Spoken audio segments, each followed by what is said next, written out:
ये एक समय की बात है जब एक बौद्ध साधु अपने शिष्य के साथ एक गांव गए।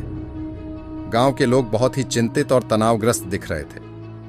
साधु ने एक गरीब किसान के पास जाकर पूछा, भैया, आपके यहां सभी इतने परेशान क्यों हैं? किसान ने कहा, महात्मा जी, हमें हमारे किसानी कामों में समस्याएं हो रही हैं।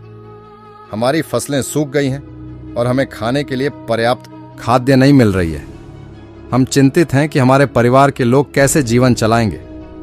साधु ने किसान से कहा, चिंता और तनाव से कुछ नहीं होगा। जैसे कि तुम्हारे कृषि काम में समस्याएं हैं, वैसे ही तुम्हारी चिंता और तनाव समस्या को हल नहीं करेंगे। तुम्हें केवल अपने काम में पूरी ईमानदारी से काम करना चाहिए और फिर जो होगा वो होगा।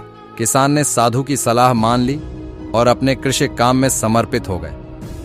वह खेत में मेहनत करते रहे और अपने काम में ध्यान देने लगे। कुछ सप्ताहों बाद बादल आए और बरसात हुई। किसान के खेतों में अच्छी बरसात से फिर से उसकी फसलें उगाईं।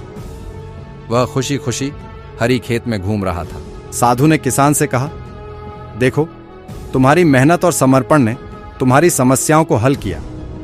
चिंता और तनाव से कुछ नहीं होता, बल्कि काम करने में समर्पण और ईमानदारी से काम करने से समस्याओं का समाधान होता है। इस कहानी से हमें यह सीखने को मिलता है कि चिंता और तनाव से कुछ हासिल नहीं होता। हमें अपने काम में समर्पित और ईमानदार रहना चाहिए और फिर समस्याओं का समाधान खुद बखूबी होगा।